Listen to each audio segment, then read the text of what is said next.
Good day, grade 3 learners. Welcome to our lesson for English 3, Quarter 4, Week 1, Day 4. Our topic for today are roots of words, sight words, and telling sentences. Please don't forget to like, share, and subscribe. Thank you. Activating prior knowledge. Filipino proverbs or sayings.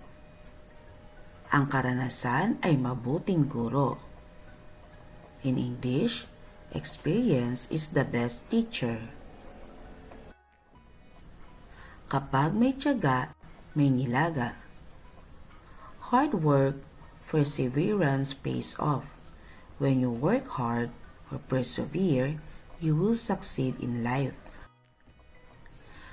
Ang umaayaw ay di nagwawagi. Ang nagwawagi ay di umaayaw. In English, a quitter never wins. A winner never quits. Lesson Purpose Intention. Today, you will learn about sight words, telling sentences, and its parts, roots of words, reading words correctly, writing words legibly, and using vocabulary words in expressing ideas and experiences on national themes. Lesson Language Practice.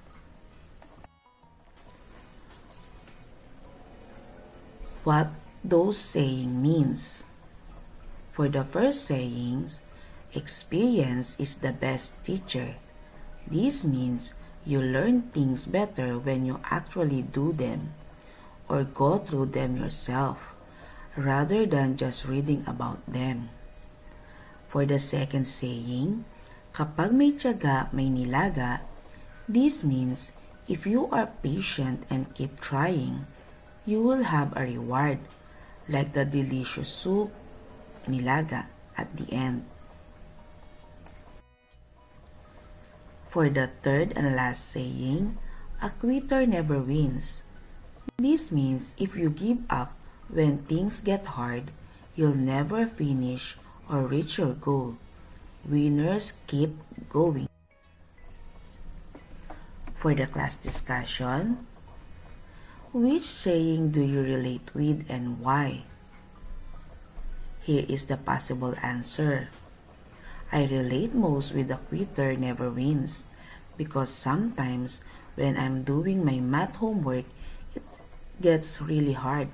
But I remember that if I stop, I won't learn it. So I keep trying until I get the right answer. For number 2, what Filipino values do they show? Experience is the best teacher. This shows the value of humility, being willing to learn from mistakes. Kapag may tiyaga, may nilaga. This shows matiyaga, being hardworking, and pagtitimpi is patience. A quitter never wins. This shows katatagan, being strong inside and not giving up easily.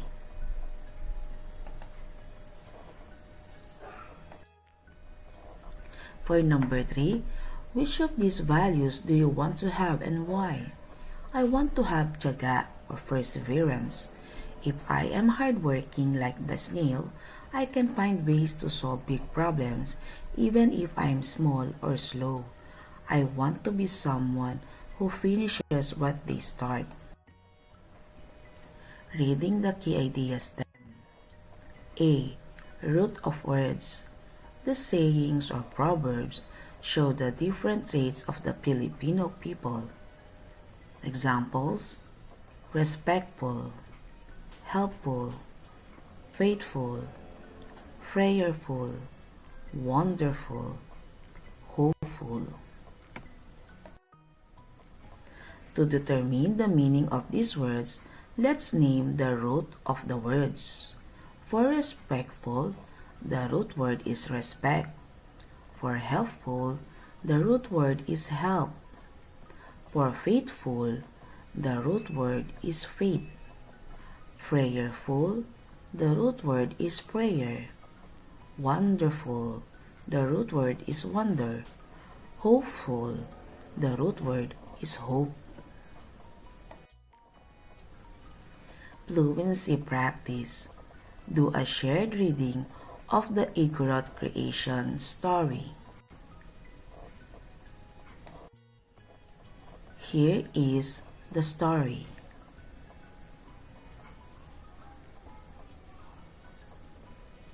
The creation of people. Immediately, the reeds became people, and each place was a man and a woman who could talk. But the language of each couple differed from that of the others. Who brought people to life? What makes these people different from each other?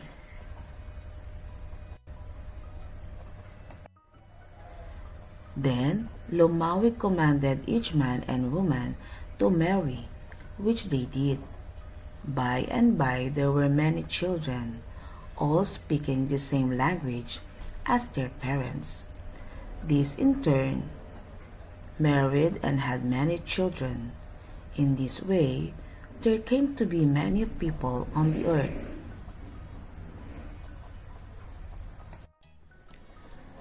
But these people could not understand the directions of the Great Spirit, and the next time he visited them, they had not touched the salt. What kind of deity is Lumawig? What makes you think so? And why do you think salt is important?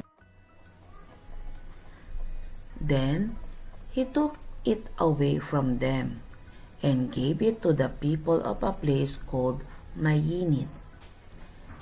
These did as he directed, and because of this, he told them that they should always be owners of the salt, and that the other peoples must buy them. Then Lumawig went to the people of Bontoc and told them to get clay and make pots. They got the clay, but they did not understand the molding, and the jars were not well shaped. Because of their failure, Lumawig told them that they would always have to buy their jars, and he removed the pottery to Samoki. When he told the people there what to do, they did just as he said, and their jars were well shaped and beautiful. Then the Great Spirit saw that they were fit owners of the pottery, and he told them that they should always make many jars to sell. Why do you think Lumawig takes away something that the groups of people did not handle well? Why do you think pottery is important? In this way, Lumawig taught the people and brought to them all the things which they now have.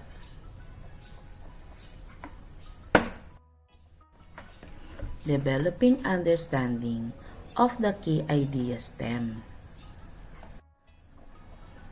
Sight words: cut, match, start, only, fall, full, today, hold, done, better.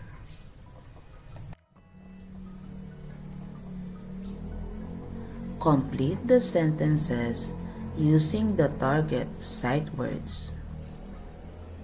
Number 1. Blank we learned about indigenous people. Number 2. Our Filipino hearts are blank of love. Number 3.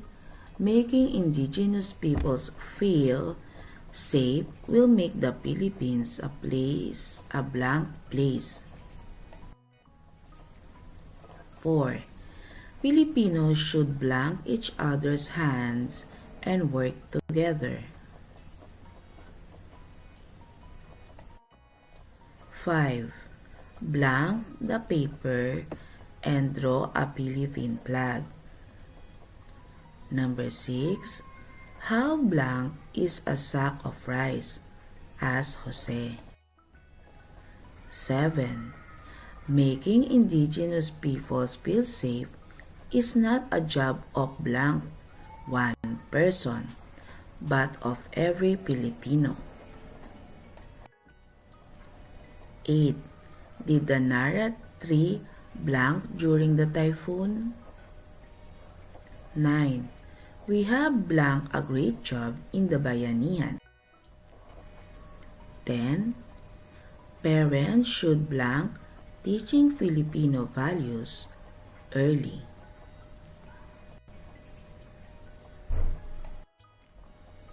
Here are the answers.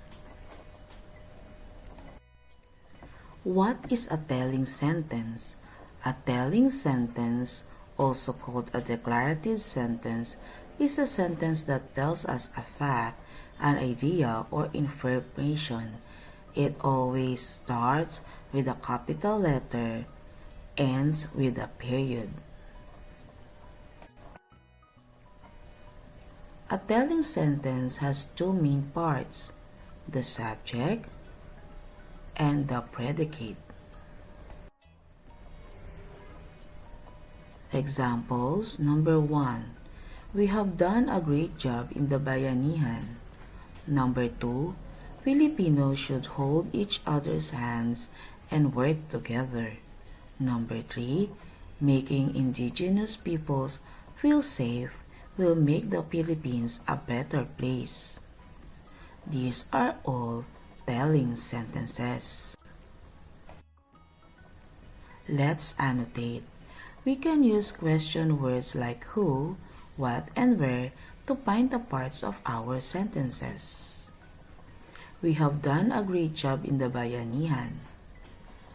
Who is we. Did what? Have done a great job. Were in Bayanihan.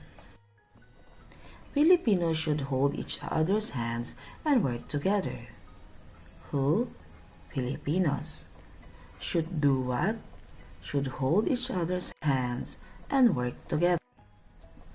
Making indigenous people feel safe will make the Philippines a better place. For what? Making indigenous peoples feel safe will do what? Will make the Philippines a better place. Deepening understanding of the key ideas. Let's play a game. We are going to build telling sentences. Remember, we need a who for the subject and a what happened for an action or predicate. Put the words in the right order to make a sentence. Don't forget the capital letter at the start and the period at the end.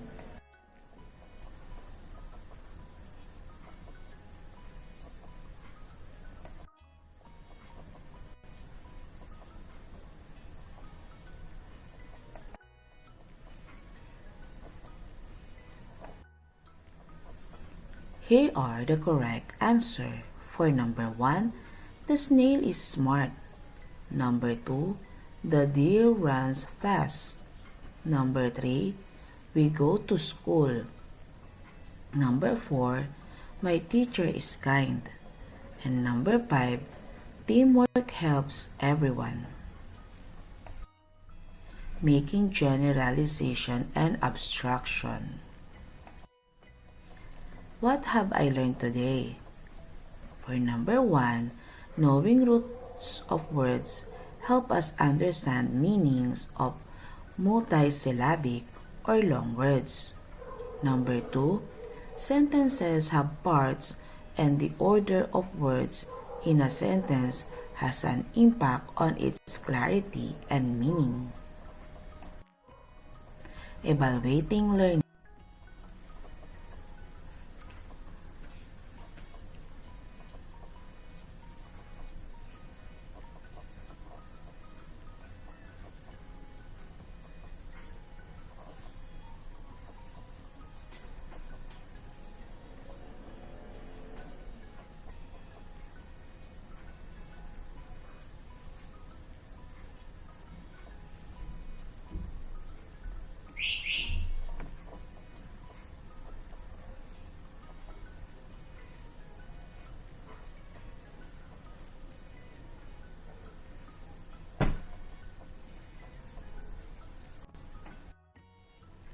Here are the correct answers. For number 1, experience is the best teacher. Number 2, fables have a moral lesson. Number 3, we need to be respectful of indigenous people. Number 4, Rizal studied in Spain. Number 5, Ifugaos wear woven skirt in North Luzon. Great job today, everyone. You listen well, share your thoughts, and work hard. Keep up the good work. Always remember to read and write. See you next time.